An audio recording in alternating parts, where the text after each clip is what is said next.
Hi అందరికీ welcome to channel. మనమైతే ఈరోజు మా ఊరు అంకమ్మ తిరునాళ్ళకి వచ్చామండి. మా ఊరు అంటే గొట్టుకొండల గ్రామం, నెల్లూరు డిస్ట్రిక్ట్ అండి. ఇదైతే ఈ ఊర్లో చాలా ఫేమస్ అండి అంకమ్మ తిరునాళ. 5 days చేస్తారు. దాంట్లో అయితే ఒక్కొక్క ఇంటికి మినిమం 2 మేకమూతలు అయితే తెగతాయండి. మార్నింగ్ అయితే మటన్ గుడికాడికి వెళ్ళి కోసుకొచ్చి కర్రీ చేసామండి. చాలామంది చుట్టాలు అయితే వస్తారు.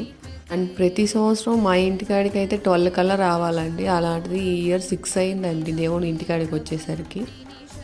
అంకమ్మ డెకరేషన్ అయితే చాలా అంటే చాలా బాగా చేశారండి. ఇవన్నీ అయితే మా ఇంటి సంప్రదాయాలు. అంకమ్మకి మా ఇల్లు అయితే అత్తగారి ఇల్లు అండి. సో అందుకనే అంకమ్మని మా ఇంట్లోనే దింపుతారు ప్రతి ఇయర్. చాలామంది వచ్చి అంకమ్మని దింపి ఇంట్లోకి అయితే తీసుకెళ్లారండి. ఇంట్లోకి తీసుకెళ్ళి నైవేద్యం పెట్టి సెలవులు అయితే అడుగుతారండి. సెలవు అడిగి ఇంకా అందరూ ప్రసాదాలు పెట్టి దండం పెట్టుకొని కొబ్బరికాయలు అయితే కొట్టుకుంటారండి. అండ్ దానికి ముందు రోజు అయితే డ్యాన్స్ ప్రోగ్రాంలు, డీజే అన్నీ ఉంటాయండి. మా అంకమ్మ అయితే చాలా పవర్ఫుల్ గాడ్ అండి. ఏదనుకుంటే అది కన్ఫామ్గా జరిగి తీరుతుందండి. మా వారు కూడా చూడండి అంకమ్మని దింపేదానికి చాలా కష్టపడుతున్నారు. ఇలా దేవుణ్ణి దింపి లోపలికి తీసుకెళ్ళేటప్పుడు దిష్టి అయితే తీస్తారండి. దిష్టి తీసి లోపలికి తీసుకెళ్ళాక మళ్ళీ అంకమ్మకి శారీ మారుస్తారండి. శారీ మార్చినాక లోపల కూడా పూజ చేస్తారండి. మనం ఏం కోరికలు అనుకున్నా నెక్స్ట్ ఇయర్ కల్లా నెరవేరుతాయండి. మేమైతే చాలా చూసాము. ఈ 2-3 days అయితే అందరి ఇంట్లో కన్ఫామ్ మటనే ఉంటుందండి. చాలామంది అంటారు నాన్ వెజ్ తిని దేవుని కాడికి వెళ్ళొచ్చా అని. కానీ మా ఊర్లో అంకమ్మ కాడ అయితే ఎక్కువ నాన్ వెజ్జే తండి చేసేది. అండ్ మీరు కూడా ఎప్పుడైనా వచ్చి చూడండి. గుడి అయితే చాలా బాగుంటుందండి. అండ్ ఇక్కడ దేవుడు వచ్చి దిగి అన్ని సంప్రదాయాలు అయిపోయినాక మేము అందరం అయితే గుడికి వెళ్ళి వచ్చామండి.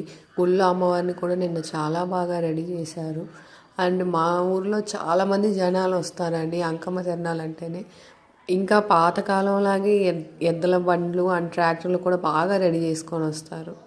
నేను స్టార్టింగ్ చూపించాను కదండి ఇల్లు. ఆ ఇంటి లోపలైతే ఇదేనండి. ఇక్కడైతే ఎవరు ఉండట్లేదు ప్రజెంట్ అయితే. కానీ ప్రతి సంవత్సరం అమ్మవారు వస్తుంది కాబట్టి పెయింటింగ్స్ అవన్నీ బాగా వేస్తారు. శారీ మార్చారు చూసారా. మాదైతే ఆంధ్ర అండి. ఇక్కడ కొంచెం సంప్రదాయాలు డిఫరెంట్గానే ఉంటాయి. లోపల అన్ని సంప్రదాయాలు అయిపోయినాక మళ్ళీ ట్రాక్టర్ ఎక్కించి ఇంక స్ట్రైట్గా గుడికి అయితే వెళ్ళిపోతుందండి.